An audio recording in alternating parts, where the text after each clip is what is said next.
be fucking fearless. Be fucking fearless. The reality is a lot of people are going to try and spread their fear onto you. They're talking about what could go wrong and how it will go wrong and what you should be cautious about and what you should be afraid of, and they just piss on your dreams. Don't let the fear of others influence your courage to act on your curiosity. Before we dive into today's episode, I want to thank you for tuning in and supporting the brand. Now, I have spent the last decade plus of my life building Bare Performance Nutrition, and we create effective supplements that you can trust to support your wellness, endurance, and performance goals. We offer high quality, great tasting whey protein powders, effective pre-workouts, superfoods, sleep support, electrolytes, and much more. So if you want to support the content that we produce and the message that I am sharing through my content and on this podcast, I would greatly appreciate it if you went to bpnsups.com and you can use code NickBear10 to save 10% off your next order. So thank you guys. I appreciate you. And let's dive into the show. Hello, everyone, and welcome back to another episode. Now, this episode is powered by Run Thoughts. A few weeks ago, I was thinking about this concept, and it was a 10-mile run. And I had this thought, and it just kept building in my mind.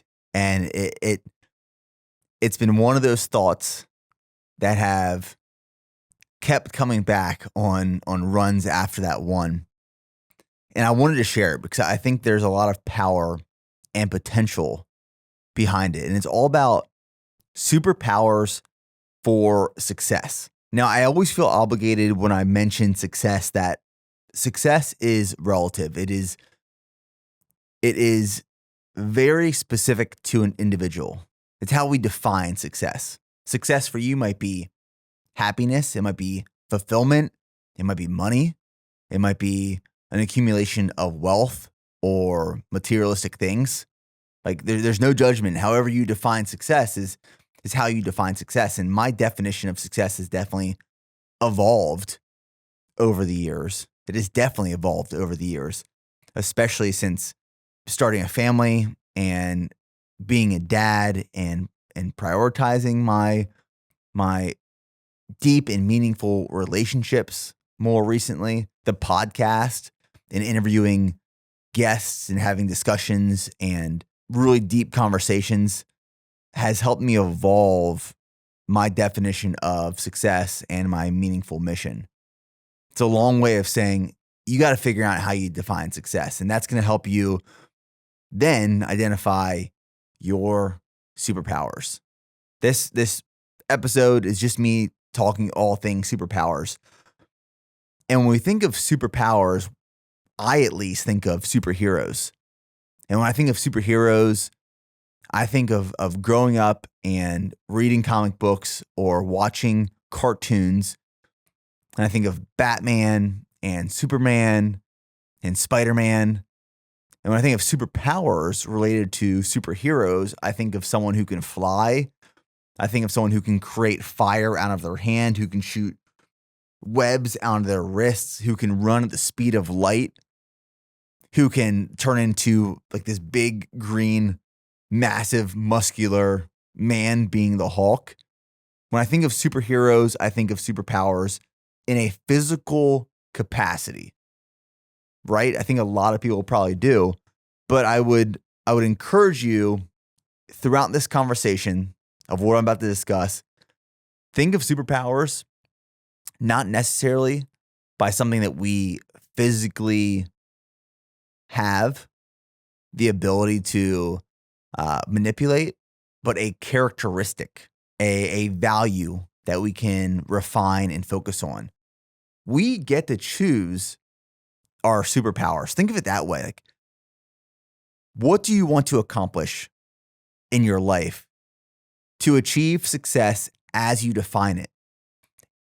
And then ask yourself the question, what superpowers do I need to get there?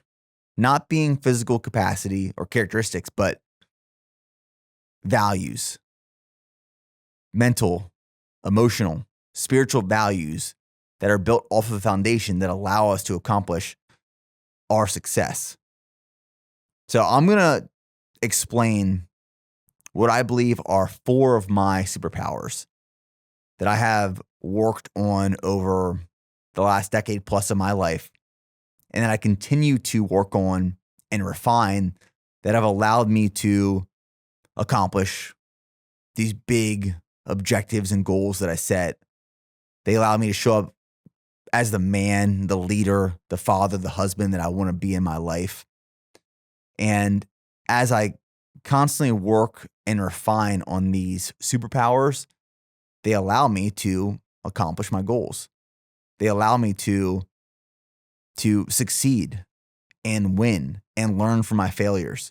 So I would also encourage you through this episode to think about some superpowers that you want to harness and work on. You're not going to be amazing at all of them in the beginning, but if you truly spend time, energy, resources, maybe even money refining these superpowers, they will make you a better person. They will make you a better version of yourself. So the 4 that I'm going to talk about, the first one is self-accountability. The second one is courage. The third one is curiosity. And the fourth one is consistency. Now, some of what I'm about to talk about are observations that I've made personally. They're observations that I've picked up on through reading books or listening to podcasts, reading articles, or having discussions with some of these amazing guests that come on the podcast on a weekly basis. So a lot of what I'm about to talk about has been influenced by other people, ideas, thoughts, perspectives outside of just what's in my mind. But the first one being self-accountability. I think this is one of the greatest superpowers that I have learned how to harness, and that has a huge impact on myself, but can have a huge impact on you as well. And when I think of self-accountability, I can't think of self-accountability without thinking of and discussing dopamine. As you guys know, I'm obsessed with the theory and the practice and the principle of how dopamine controls our lives. I've referenced the book many times, a book that I've read probably 4 or 5 times at this point, The Molecule of More. And it talks about how dopamine ultimately controls everything that we do. And there's a reason that I'm going to talk about dopamine in relation to self-accountability. Now, self-accountability, that's a discipline, right? Like, it is the ability to control our actions that is influenced by our thoughts or our wants. And in The Molecule of More, talking about dopamine, the big question is, will our likes meet the expectations of our wants? There's a lot of things that we want in life. Think of some of the things you want right now. You might want a new pair of shoes. You might want a job promotion. You might want a bigger house. You might want a newer car. You might want a new partner or a new spouse. Like, that is like the reality. But what happens when we actually get what we want? Do we like it?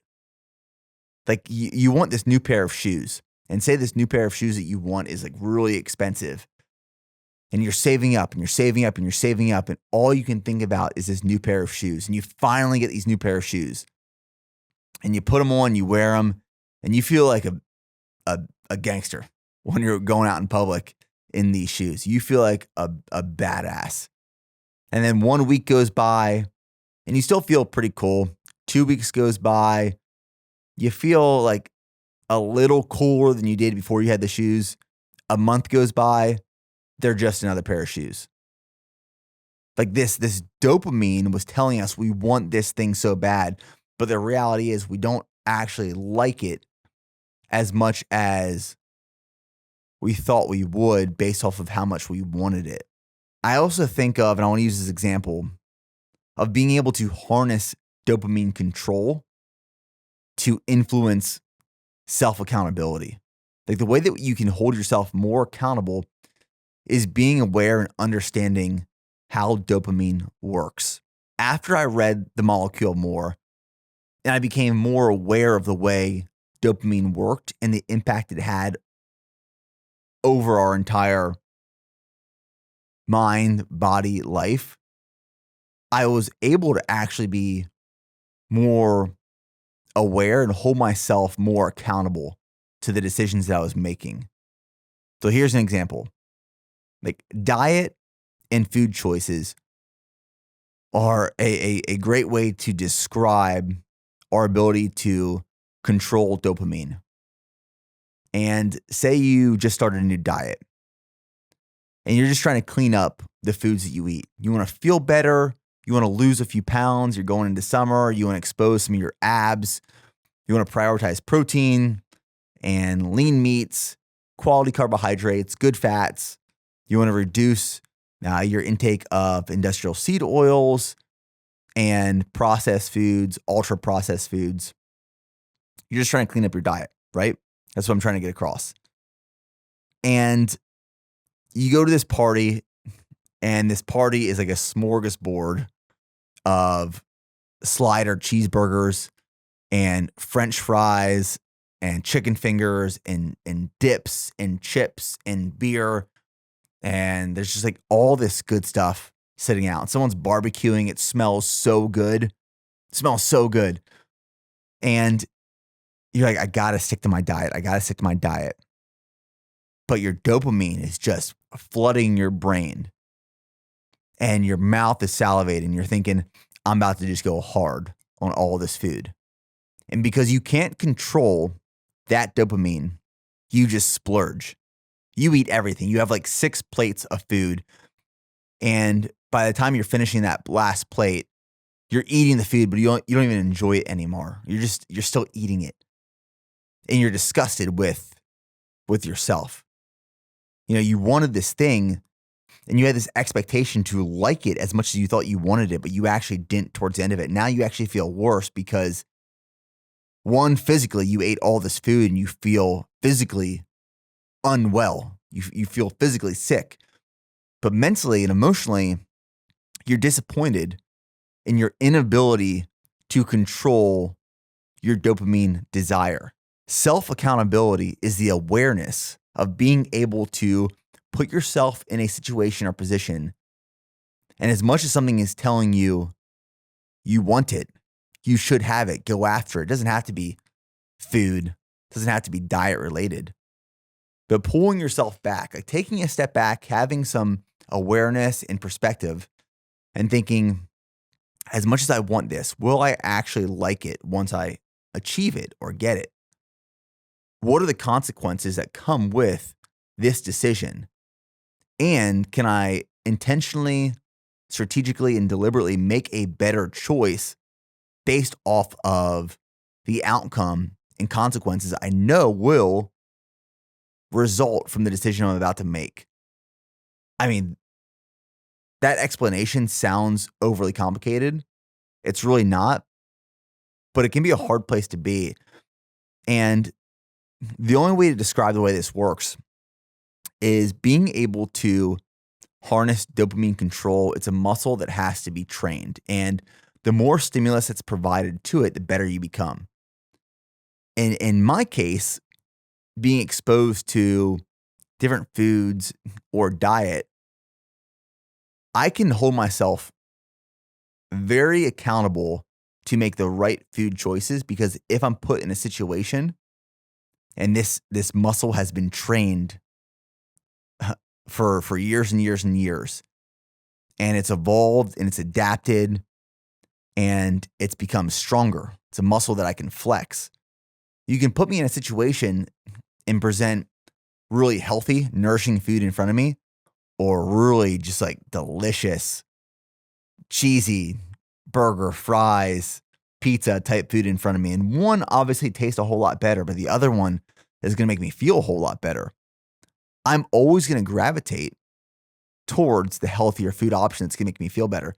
Yes, there's a time and place for the delicious burgers, fries, pizza, etc., where I allow myself to enjoy these things. I'm not saying I'm a robot, but on a regular basis, because I've trained this muscle of self-accountability and dopamine control, I'm naturally going to gravitate towards the healthier food option because I'm weighing the consequences before I even make a decision, knowing how it's going to affect me that evening, the next day, in 2 days, and how it affects and influences my objectives and goals towards improvement. Harnessing dopamine control is the first part of self-accountability. The second part of self-accountability that I want to talk about is being self-powered. As you hear this, you might be in this situation right now, but again, it's a muscle that as it has more exposure to a stimulus, it gets stronger. Just like a muscle that isn't exposed to a stimulus, though, it atrophies, it gets weaker. The way you become more self-accountable, the way you maintain and build accountability is to continuously exposing yourself to a stimulus that forces that muscle to grow, adapt, and develop. Because without it, it atrophies and dies or decreases. A lot of people aren't self-powered. They need some sort of constant motivation or influence to keep showing up and performing. I've used this example and this analogy before, but think of a vehicle. A traditional vehicle can only travel a certain amount of miles based off the amount of fuel that you put in that vehicle. Once it runs out of fuel, it can't go any further. That fuel for a lot of people is motivation, it's inspiration. They might have to constantly be watching something, consuming some sort of content, talking to a friend to stay motivated. But when you are self-powered and you find a way to be self-powered, there's an internal driving force that makes you show up for yourself and your goals. You don't need that constant drip of motivation. You are a vehicle that can go an extended amount of miles without the need for fuel. And the way that I like to think about this is an internal driving force that holds you accountable. Now, a lot of that comes down to, like, are you actually working towards a goal or an objective that you are truly passionate about, that you really want to achieve? And if you're not, if you're working towards something that someone else wants for you, you don't actually want, it's going to be really hard to be self-powered. You're probably going to need to keep looking for this external source of motivation or inspiration. And that's the way that I look at the ability to be self-powered and why you should be self-powered. Now, the last thing I want to talk about in terms of self-accountability, I'm gonna open up with a question. Should we be competitive? And I find this very intriguing because when podcast guests come in to be on the show, sometimes we'll go for a run or a dinner or a workout the day, the night, the morning of the recording, or sometimes even afterwards. So there's conversation with a lot of the guests that come on the show outside of just the hour or two that we spend sitting down for the recording. And one of the questions that I've been asking guests recently is if they consider themselves a competitive person. And when I say competitive with other people. And the reason I ask this question is because through a lot of the studying I've been doing recently, through some different social scientists and podcasts I've been listening to, books that I've been reading, I've been asking myself the question, am I a competitive person? And I think we always assume someone who is driven, who is successful, who is an athlete, they are naturally a competitive person. But I would argue that I am not a competitive person. And I've met a few people that are like this too. I actually find that more people are competitive than not. I don't believe that I am competitive with other people or brands or things, but I'm competitive with myself. And I think this reinforces the ability to harness dopamine control, but also be self-powered through an internal driving force of purpose and direction and mission. I don't know if there's a right or wrong answer. It's kind of just something that I want to bring up and discuss. But like when I go into a race or I go into a new sprint in business or I'm creating content or I'm doing anything in life, I'm not trying to compete against anyone or anything. But what I'm trying to do is get better. I'm trying to improve upon my last performance that was measured. If I'm going to run a marathon, I want to run that marathon faster than I ran in my previous marathon, not necessarily faster than someone else. If I run that marathon faster than someone else, that's great and all, but that doesn't provide me the happiness and fulfillment that I think a lot of people expect to get from that result. But if I improve from my previous performance, that brings me happiness. That brings me fulfillment. That brings me a level of success as I define it. So I would encourage you guys to ask yourself, just from like an awareness perspective, do you think you are competitive in a sense that you compete against a previous version of yourself, or competing against other people? And I don't know if there's a right or wrong answer, but I think it will guide your ability or inability to truly harness dopamine control, be self-powered internally, and have self-accountability for a sustainable period of time. The second superpower is courage. Recently, 2 guests came on the podcast, separate interviews, Chad Wright and Chris Williamson. And we talked about similar things at different parts of this podcast. And the question was, as a society, as a group of people, why are we unhappy? Why are we unfulfilled? Why are we lonely? And a lot of it came down to, as I've summarized, and I've thought, it's because of a lack of courage. Now, you might be hearing that thinking courage has nothing to do with being unhappy, being unfulfilled, being lonely. But I would disagree, and I'm going to explain why. I think a lack of courage holds us back from accomplishing all of our dreams and aspirations. And curiosity, which I'm about to talk about next, curiosity without courage is useless. Just because you are curious about something, nothing will change unless you act upon that curiosity. And that action is courage to take that first step. The reason people don't lose weight even though they want to, yes, it's self-accountability, but it's courage. The reason people are unhappy is because they have a lack of courage. The reason people are unfulfilled is a lack of courage. Courage is the action to make a change. That's the way I look at courage. Courage requires action. Like if you lack courage, but you want to lose weight, you're not going to make a change. I could wish all day that I'm going to lose 20 pounds, run a faster marathon. But unless I have the courage to take the steps and the required action to make that happen, nothing will change. I could say that I want my business to be worth $1 billion. But if I don't have the courage to put a plan and the right people in place and the work ethic required to get there, if I don't have the courage for that, it's just a dream. It's just a wish. Curiosity without courage is useless because there is no action.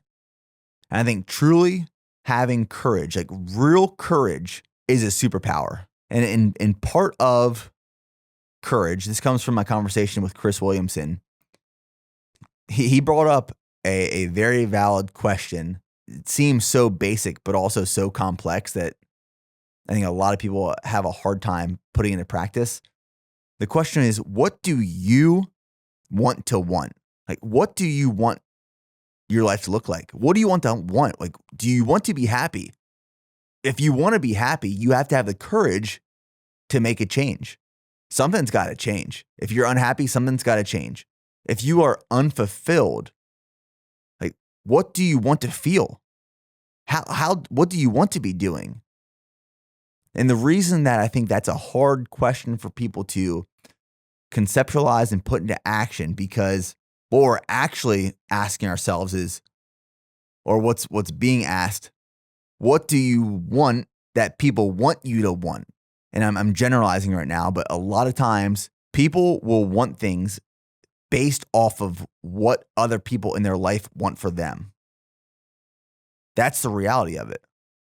Like, what do you want your life to look like? Well, I want it to look like this, but this person in my life thinks I'd be better off doing this.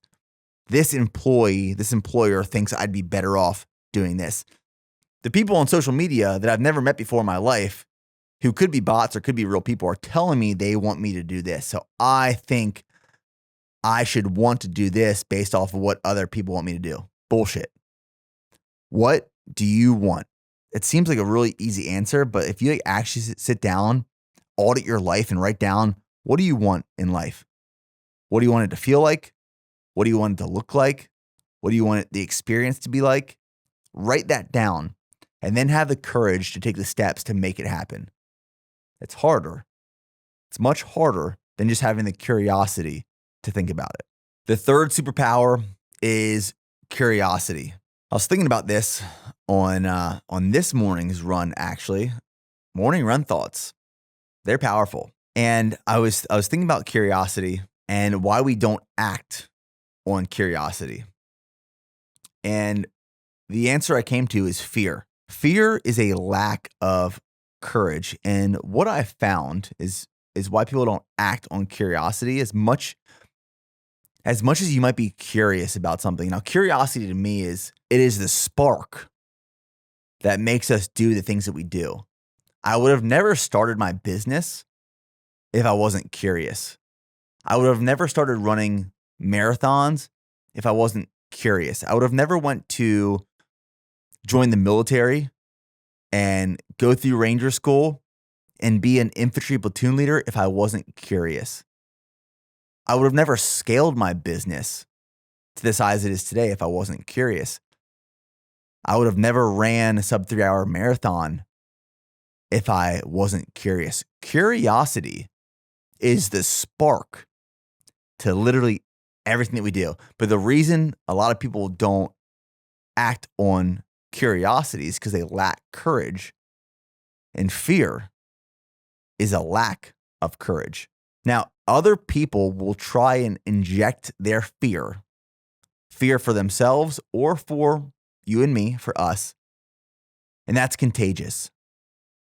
The goal is to be fearless. I was thinking about this morning, and I was like, on my run, I'm thinking how impactful fear can be and why we don't act on curiosity because of fear.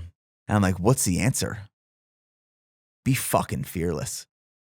Like, be fucking fearless, or as close to it as possible. Is that achievable? Maybe, maybe not. But like, be fearless. Because the reality is a lot of people are going to try and spread their fear onto you.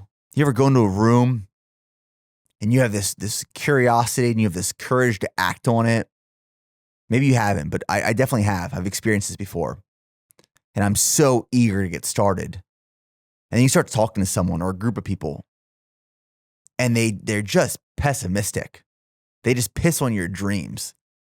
And they're talking about what could go wrong and how it will go wrong and what you should be cautious about and what you should be afraid of. And they're fearful for you. Now, it might feel like it's because they care about you, which they may or may not. But that fear starts to jump from them onto you. And it's like bed bugs, where they just spread all over you. And as soon as that fear gets onto you and it spreads, you lose the courage. You lose the action of that previously driven curiosity. Don't let the fear of others, for good or bad, influence your courage to act on your curiosity. Be fearless. Be truly fearless. Now, part of curiosity is being open-minded. This is something that I've worked on the past couple of years of my life that has opened up my mind and perspective so much.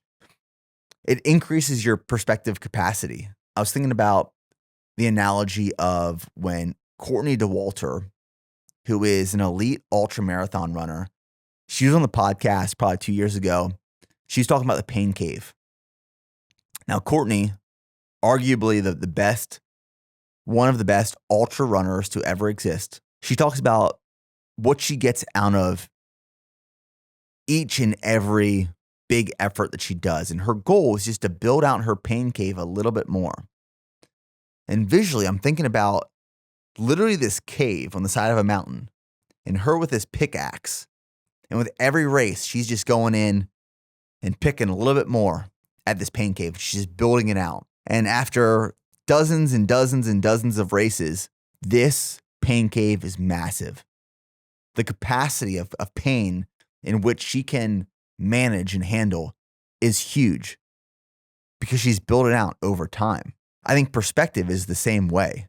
The way you build out perspective is the same way that Courtney builds out her pain cave. You need to be open-minded. You need to have conversations with different people. You need to be open to learning new things. You need exposure from different people of different walks of life and different experiences with different perspectives that add to yours. Being open-minded.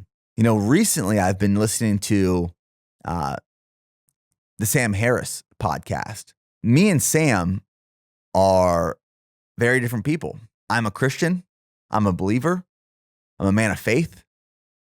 Sam is an atheist. Now, there's a lot of people who would never listen to anything Sam says, people who are Christians, because he's atheist. Instantly, they devalue any of his thoughts, opinions, or perspectives because there is not this common belief between the two. And I would argue that is the worst way that you can approach or build perspective capacity. Now, I've been listening to a lot of what Sam says in his podcast, and he approaches a lot of topics and issues, things that are happening in the world from a different lens, a different perspective. Some in which I agree, some in which I disagree. We obviously don't share all of the same values. I like to listen to his content because I get to see another side of a perspective around an issue or a topic or an opinion. And that's something I've intentionally tried to do more frequently, is to ensure that I'm not consuming all the information from the same source of or sources of thoughts and opinions, because you end up in an echo chamber. An echo chamber is, imagine an actual chamber where everyone in this chamber believes in exactly what you believe in, thinks the exact same way you think, wants and likes exactly what you want and like. So there's no new experiences coming in. There's no new perspectives or thoughts or opinions. It's just in this chamber of echo. But when you remove an echo chamber and you allow yourself to consume information from different people and backgrounds and perspectives and beliefs, all different types of walks of life, and being very open-minded to it, that can add to your ability to be more curious. It can be a superpower that you can truly harness and use, because I believe being closed-minded will truly shut you off from growth potential and opportunity, not just professionally, but personally as well. Curiosity is truly one of the greatest superpowers you can harness and use. The last superpower I'm going to talk about is consistency. Now, if I look back at the last 10 plus years of work that I've performed and executed on, the reason I'm where I'm at today is because I have been just ruthlessly consistent. And I'm sure you guys have heard me talk about it.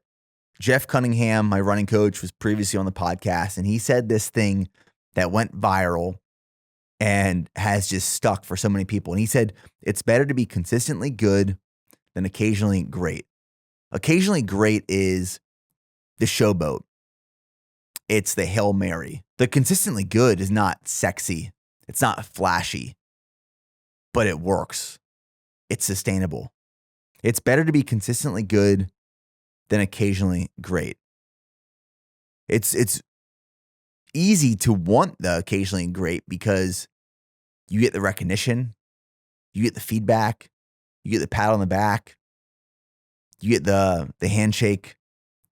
The consistently good is hard to recognize until it compounds and builds over time. Consistently good can't be bought, it has to be built. And when you build it very strongly on a foundation over a long period of time, it is nearly bulletproof. It is durable. It's a foundation you can build a house off of. Being consistent is an investment in yourself.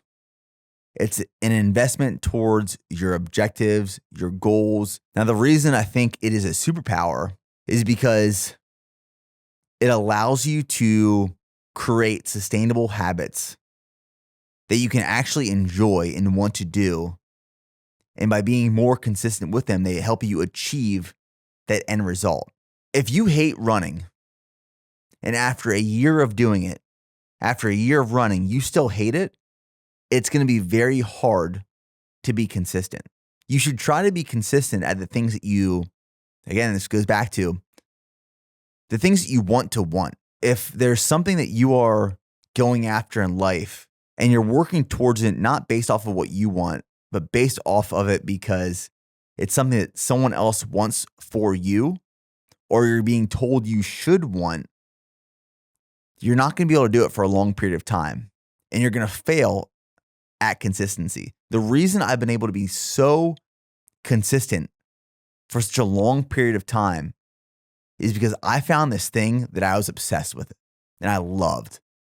Health, wellness, helping people reach their goals, creating valuable content around that, building a business around a mission that is created and driven around influencing and impacting people in the world to become a better version of themselves. That's what I'm working towards. It's so easy to be consistent when I'm working towards something I'm so passionate about. But if you set this goal that's based off of a want that is externally driven and not internally driven, it's going to be so hard to sustain that consistency unless you truly want it. Those are the 4 superpowers that I believe I have created and harnessed and refined for myself over years. I will continue to work towards and refine because I've seen the impact of them being self-accountability, courage, curiosity, and consistency. And now, like I said in the beginning of this episode, I challenge you, I encourage you, find these superpowers that you want to harness, work towards them, instill habits and structure to get better at them. Find ways and reasons to apply a stimulus that forces adaptation and grow and flex that muscle.